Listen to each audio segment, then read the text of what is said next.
In November 1970, a social worker in Los Angeles stumbled upon a frail, hunched 13-year-old girl who struggled to walk and barely made sound. Her name was Jeannie. Since she was just 20 months old, her father had kept her confined to a potty chair in a dark back room, all alone. He enforced a strict silence, forbidding anyone from talking to her. If she dared to make a noise, he would punish her.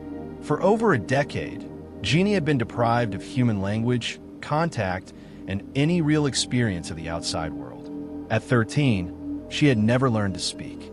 Jeannie became one of the most closely examined children in the fields of linguistics and developmental psychology. Researchers were eager to find out, was it too late for her?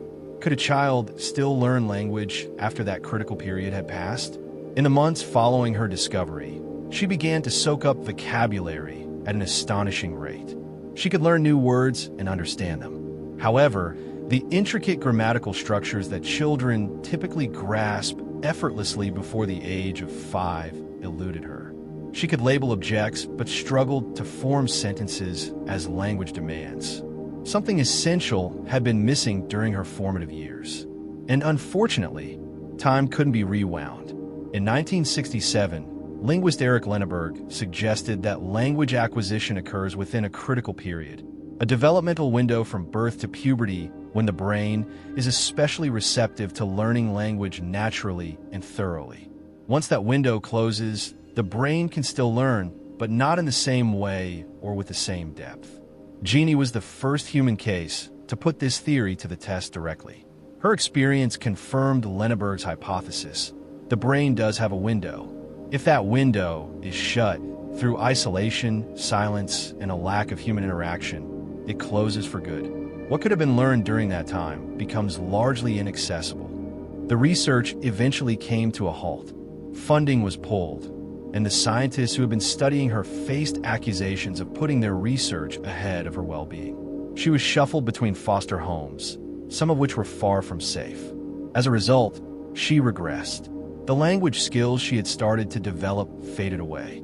Today, she resides in an adult care facility in California, with her location kept under wraps. The research she inspired continues to be referenced, and the critical period hypothesis she helped validate is still part of educational curricula.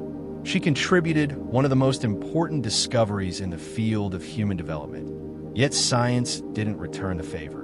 Jeannie Wiley's story goes beyond just language acquisition. It highlights the consequences of depriving a person of essential conditions during the crucial period when those conditions are most impactful. The brain isn't endlessly adaptable. It requires certain elements early on, like language, human connection, warmth, and a coherent world to understand. If these needs are neglected for too long, that critical window closes, not on potential, but on possibility. For 13 years, a child was confined to a room. Now you understand the toll it took on her and what it revealed to all of us. Follow Mind Decode for more insights.